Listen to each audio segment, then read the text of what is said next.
जेव्हा गुरु आपल्या भक्ताच्या डोळ्यात कृपेचे अंजन घालतात तेव्हा संपूर्ण सृष्टी ईश्वराच्या रूपात दिसू लागते।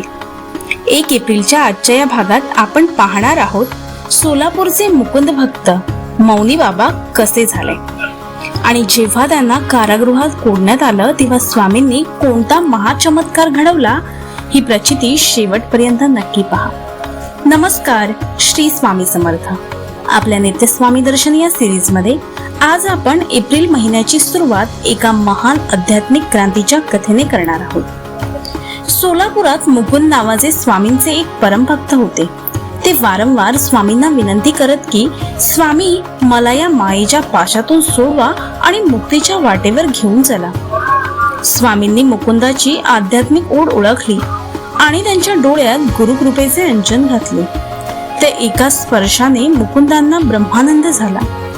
त्यांनी सर्व उपाधींचा त्याग केला आणि ते मौन पाळून जगू लागले। लोक त्यांना मौनी बाबा म्हणू लागले, पण समाजात काही वाईट प्रवृत्तीची माणसंही होती। त्यांनी मौनी बाबांचा द्वेष केला आणि खोट्या तक्रारी करून त्यांना राजाच्या दूताकरवी कारागृहात डांबले। बाहेरून कुलूप लावलेलं असतानाही जेव्हा ते लोक सिद्धेश्वर तलावापाशी गेले तेव्हा त्यांना धक्काच बसला। मौनी बाबा तिथे शांतपणे सरोवरात स्नान करत होते।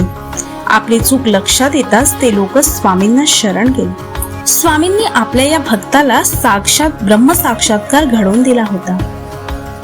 आयुष्यात कधीही कोणाचे वाईट करू नका आणि कोणाबद्दल वाईट विचारही करू नका, कारण हे कर्मचक्र फिरून आपल्यावरच येते।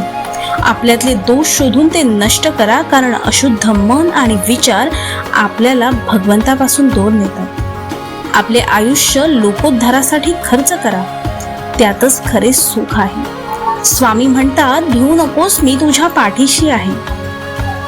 भक्त मुकुंदाची ही ब्रह्म साक्षात्काराची कथा तुम्हाला कशी वाटली कमेंट मध्ये श्री स्वामी समर्थ नक्की लिहा। उद्या 2 एप्रिलच्या भागात स्वामींच्या चरित्रात काय घडणार आहे हे पाहण्यासाठी चॅनलला सबस्क्राईब करा आणि भिवू नका, स्वामी तुमच्या पाठीशी आहेत। श्री स्वामी समर्थ।